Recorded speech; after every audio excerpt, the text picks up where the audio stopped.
The structural reason behind repeated underperformance. Many students repeatedly experience the same frustrating problem. They work hard, they attend every class, they meticulously complete the entire syllabus. Yet, when the results are declared, the performance simply does not reflect the effort. This may be called as the effort paradox. If this sounds familiar, I want to tell you something very important. This is not a problem of intelligence. It is not even a problem of hard work. This is a structural problem. Today I am going to explain the hidden structural reasons behind repeated underperformance and, more importantly, how you can fix them. The first structural failure is what I call the illusion of completion. Most students measure their progress by how much of the syllabus they have covered. You might say, I have completed this chapter or I have read this topic twice. But we must understand that completion is not equal to competence. Reading creates familiarity. Familiarity creates confidence. But confidence without testing creates an illusion. You feel you know it because the page looks familiar. But the moment the book is closed, that confidence vanishes. Let me give you a real world example of this. I remember a student from my university days. Let us call him Rahul. Rahul was the first person in the library every morning and the last to leave the library. If you asked him, he proudly show you his textbook, where every single line was highlighted in yellow. He had completed the book 3 times. But during a midterm viva, when the professor asked him to explain the logic behind a core theory without looking at his notes, Rahul froze. He could recognize the page in his mind, but he could not reproduce the concept. He had fallen into the trap of familiarity. He spent months reading, but 0 hours retrieving. He prioritized the sight of the information over the mastery of it. The second failure is fragmented learning. Another structural weakness is how we organize information. Many students study one topic today, jump to another tomorrow, and switch subjects randomly. There is no cognitive linking. The brain is designed to retain structure, not structured fragments. Without interconnection, your memory weakens. Think of it like a building.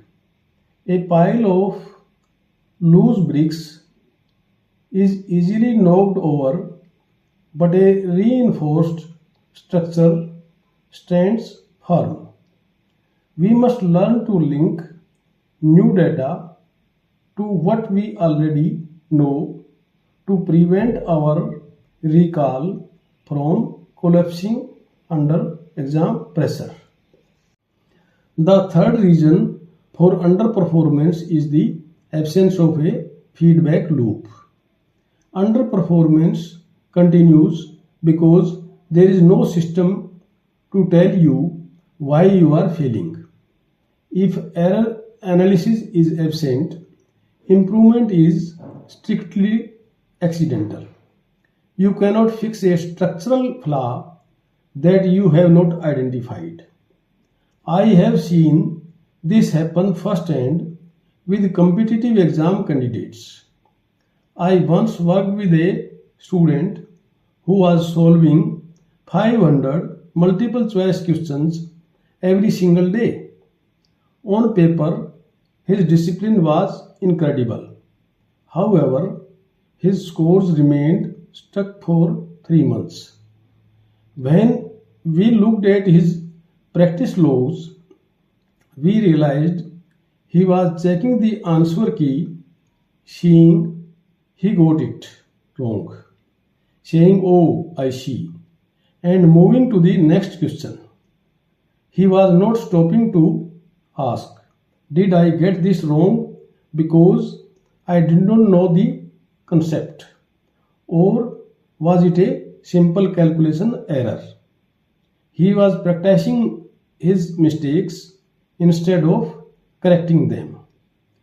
Once he started categorizing his errors into a structural error log, his score jumped by 20% in just 2 weeks. He stopped hoping for a better score and started engineering for structure. The fourth failure is cognitive overload. Studying long hours without structure creates a massive burden on the mind. Information accumulates, but processing does not occur. This is why you feel tired, confused, and anxious before an exam. It is not a lack of ability, it is a lack of structured consolidation.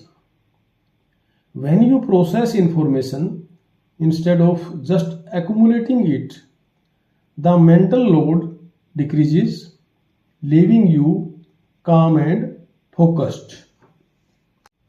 So, how do we fix this? I suggest a 4-step structural correction model. Academic progress must be engineered, not hoped for. Follow these 4 steps. Step 1. Define the outcome. Before you open a book, ask, what exactly should I be able to explain after this session? Step 2. Study in logical blocks. Do not just read pages. Master the conceptual units. Step 3. Active testing. Close the book. Write it down. Explain it loudly. Solve the problem without seeing the solution. Step 4. Weekly structural review. At the end of every week, connect all the topics you studied. Integration builds the stability your memory needs. Let me sum up the entire concept of structural study. Underperformance is often a structural problem rather than a lack of intelligence and hard work or efforts. The illusion of completion occurs when familiarity from reading is mistaken for true competence. Additionally, fragmented learning and the absence of feedback loops prevent students from linking concepts or correcting specific errors. To overcome these issues, the structural correction model advocates for engineering progress through active testing, retrieval, and weekly integration of logic blocks. Active learning with full focus is the basic requirement of learning.